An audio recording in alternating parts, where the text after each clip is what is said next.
Bonjour à tous, dans cette vidéo, nous allons vous expliquer comment manipuler correctement une pompe à eau à commande électrique.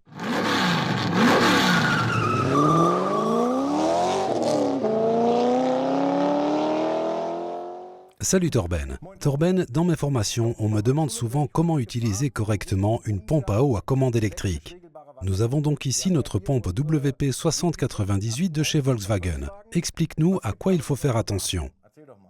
Eh bien Stéphane, il y a en effet quelques précautions à prendre avec cette pompe à eau. Les mécaniciens ont toujours tendance à vouloir soumettre une pompe à eau neuve à un test de fonctionnement initial. Ils commencent par faire tourner le rotor avec une certaine force. Un grand classique. Tout à fait, et c'est là qu'intervient le second test de fonctionnement. Ils veulent s'assurer que le tiroir de régulation est bien opérationnel.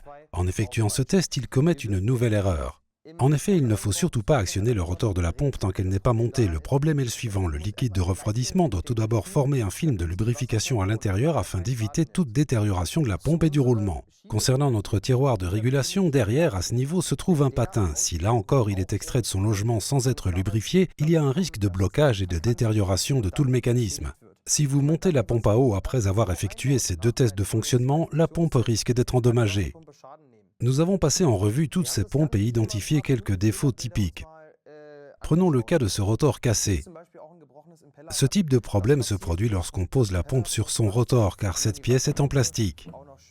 Et cela n'arrive pas uniquement en posant la pompe à plat, il peut en être de même si la pompe à eau est montée de travers. Il n'y a pas beaucoup de place dans un compartiment moteur et il faut souvent aller vite. Vous avez le patron derrière vous et vous devez vous dépêcher de terminer le travail. Alors que se passe-t-il? Vous heurtez la paroi du compartiment moteur avec la pompe et voilà, le rotor est cassé. Et d'autres dommages peuvent en résulter. Bien, et qu'en est-il de ce spécimen tout rouillé? Il s'agit d'un autre type de défaut bien connu. Il est lié à nos deux tests de fonctionnement.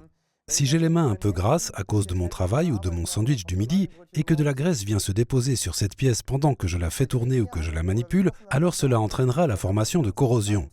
Il y aura un risque de défaillance du rotor et du tiroir de régulation ou de fonctionnement bruyant de la pompe. Donc comme vous pouvez le voir, il y a un certain nombre de précautions à prendre avec ces pompes à eau et bien évidemment, elles ont fait l'objet de tests préalables. Exactement, c'est pourquoi vous pouvez et même vous devez vous dispenser d'effectuer ces tests de fonctionnement. J'espère que tout est clair pour vous désormais. Si tel est le cas, n'hésitez pas à liker ou à commenter cette vidéo. À bientôt dans votre atelier.